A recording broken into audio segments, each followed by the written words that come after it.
Our next guest is an investigative reporter with the Daily Caller. He says the DNC could have prevented 90% of those embarrassing email leaks during last year's election. Here is Luke Rosiak. Luke, welcome to the program. Thanks for having me. I've got several questions. Number one, how could they have stopped these leaks? Go. They could have done what any normal person does when they become the victim of a serious crime and go right to the cops. The FBI wanted to help. They would not let the FBI see these servers. Most of the emails were written after the DNC already realized that they had been hacked. And okay, why didn't they do that? Why didn't they go to the cops and say, look, we've been hacked, get on it?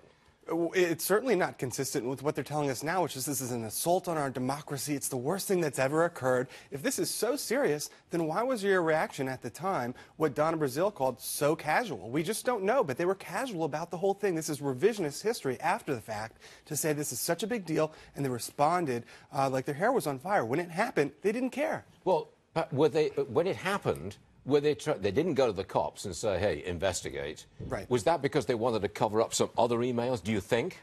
We don't know, but it certainly doesn't make any sense. And, you know, either they're grossly negligent or there's something whole different going on here that they're not telling us about. And that's what you suspect, is it not? That's what you're trying to report on, isn't it? It's got to be one of the two, but it's gross negligence if not. I mean, okay. this is Are IT. you there yet? Have you got to the whole truth yet?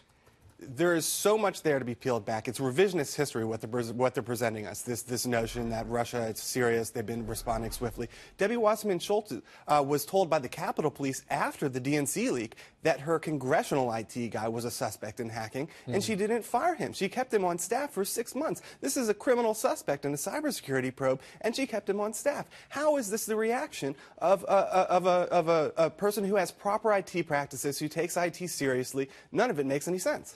You're right there. Separately, entirely separately, why is Donna Brazile revealing all in this new book now? Because she's split the party, she's largely finished any political future that Hillary Clinton might have, and Bill Clinton, and she's drawn the ire of just about everybody, Bernie Sanders included. Why is she doing it?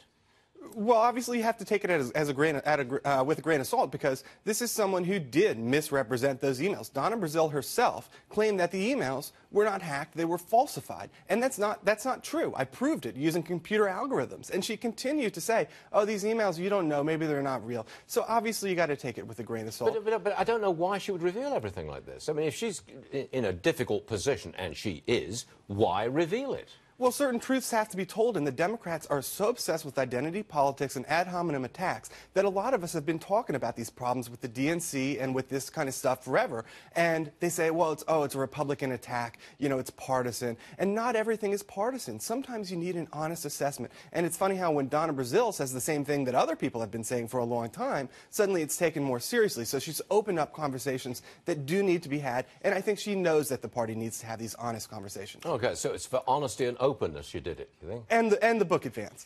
Okay, I got that. Steve Forbes with us. Now, you've been around a long time. You've seen politics from the inside. You're a presidential candidate.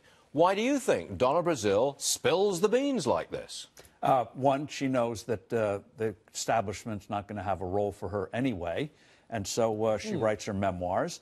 She's now a player, and as the party tries to reform itself, they may do well in the next year's elections, but they know that if they don't get their act together, they will lose in 2020. So I think she's got a role for the future by saying we had a bad past, we got to correct ourselves, and when they make changes, they'll go to her and say, are these enough? That's interesting, Steve. Right, Luke Rosiak, thanks very much for joining us. Come back and tell us any new developments that you reveal, okay? Thanks.